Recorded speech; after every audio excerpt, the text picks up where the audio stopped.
کہ ایک طرف نہتے فلسطینی جن کے پاس کوئی زیادہ اسلحہ نہیں تھا، کوئی مسلمان ملک لڑائی میں ان کے ساتھ کھڑا نہیں تھا، کوئی ان کو اسلحہ نہیں پہنچا رہا تھا، چاروں طرف سے ان کی ناکہ بندی تھی، اور ان نہتے مسلمانوں کے ہاتھوں اللہ نے اسرائیل اور امریکہ کو ذلیل کروایا۔ کیوں جی؟ اب آپ پڑھ لیں، تبصرے پڑھ لیں، اخبارات کے، میڈیا کے تبصرے دیکھ لیں، جیتا کون اور ہارا کون۔ کیوں جی؟ ایک بڑی پاور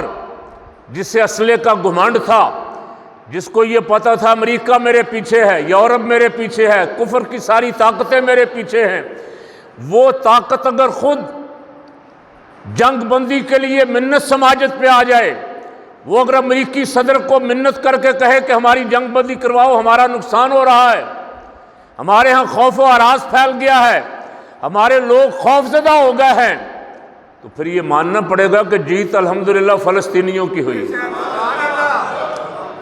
اور فلسطینیوں نے جیت کا جشن کو شراب پی کے نہیں منایا،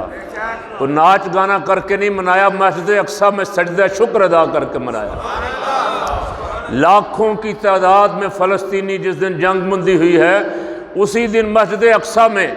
وہی مسجد جہاں رمضان شریف میں ان پہ حملہ کر کے جنگ کا آغاز کیا گیا تھا، اسی مسجد اقصیٰ میں سجدہ شکر ادا کر کے جشن فتح منا رہے تھے۔ جنگوں میں فتح و شکست جو ہے اس کا دار و مدار اسلحے پہ نہیں ہے۔ میں کئی سالوں سے یہ بات بڑا زور دے کے عرض کر رہا ہوں، جنگوں میں فتح و شکست کا دار و مدار اسلحے پہ نہیں، جذبہ ایمان پہ ہے۔ ایک طرف ساری امریکی فورس، امریکی طاقت، سارے بڑے ملک، اور ایک طرف نہتے فلسطینی، اور جنگ بندی کی درخواستیں اسرائیل کر رہا تھا کہ جنگ بندی کرواؤ، تو پھر فیصلہ آپ کر لیں۔ بدر کے مجاہدوں کو، احد کے مجاہدوں کو سلام، فلسطین کے، کشمیر کے مجاہدوں کو سلام، جن کے دلوں میں جذبہ جہاد موجزن ہے، جن کا دل کرتا ہے کہ مولا کبھی موقع آئے کافروں سے دو دو ہاتھ ہوں اور ہم بھی لڑتے ہوئے رسول اللہ کے دین پہ جانیں قربان کر دیں، ان مجاہدوں کو سلام۔ آج اللہ کرے ہم میں سے ہر مجاہد کا جذبہ یہی ہو۔ حضور نے فرمایا جس کے دل میں یہ جذبہ نہیں ہے، اس کے دل میں کبھی تمنا پیدا نہیں ہوئی۔ اگر کسی کے دل میں کبھی یہ تمنا پیدا نہیں ہوئی کہ کاش میں شہید ہو جاؤں، کاش میں جہاد کروں،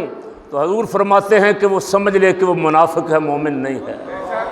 ہزار نمازیں پڑھتا رہے، روزے رکھتا رہے، فرمایا جس کے دل میں جذبہ جہاد نہیں ہے، کبھی شہادت کی تمنا بھی پیدا نہیں ہوئی، فرمایا وہ مومن ہی نہیں ہے۔